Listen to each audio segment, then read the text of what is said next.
continuación voy a exponer mi trabajo, el cual lo realicé en una cartelera, como lo podemos observar. El problema que me correspondió fue el número 5, la variabilidad genética. La primera pregunta dice, ¿qué es el problema? Se refiere a la variación entre el material genético de una población o especie que incluye genomas para que la selección natural pueda actuar sobre un carácter. Debe haber algo que seleccionar, es decir, varios alelos, para el gen que codifica ese carácter. También se le conoce como la capacidad que tienen los organismos de una misma especie de combinarse dando surgimiento a nuevas variantes, es decir, a alelos. Acá tenemos como una secuencia de variabilidad genética en 3 fases como tal, como podemos observar. La segunda pregunta dice, ¿cómo se manifiesta? La variabilidad genética se manifiesta a través de las diferencias entre individuos o poblaciones, en las cuales las mutaciones son la causa fundamental de la variabilidad genética, pero mecanismos como la reproducción sexual y la deriva genética contribuyen a la misma. La variabilidad genética puede verse afectada por mutaciones, recombinaciones y alteraciones en su cariotipo, ya sea en su número, forma, tamaño y reordenación interna de los cromosomas.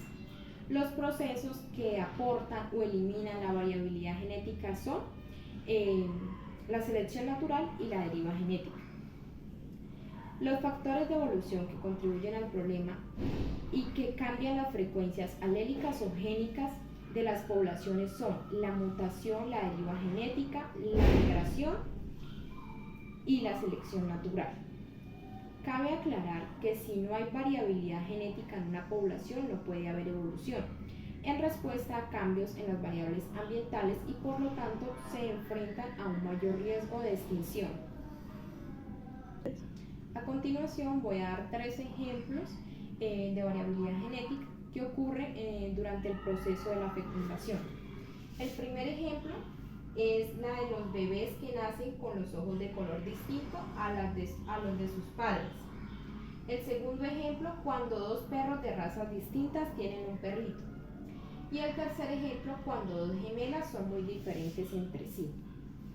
La tercera pregunta dice, ¿por qué es importante abordar el problema? Para obtener y adquirir nuevos conocimientos sobre el tema, ya que la variabilidad genética se observa día a día en los seres humanos, animales y plantas. Por lo tanto, es muy importante abordar el problema desde el punto de vista teórico, porque la variabilidad genética es fundamental para la supervivencia de cualquier especie a largo plazo. Cabe resaltar que la variabilidad genética se debe a 4 fuerzas: la mutación y el flujo de genes, que aumentan la variabilidad, la deriva genética y la selección natural, que la disminuye. Por otro lado, las mutaciones son cambios heredables a nivel del gen y son la fuente última y el origen de toda la variación existente. Por lo tanto, la variabilidad genética permite la evolución de las especies, ya que en cada generación solamente una fracción de la población sobrevive y se reproduce transmitiendo características particulares a su progenitor. En las plantas, la variabilidad genética es una medida de tendencia de los genotipos de una población a diferenciarse.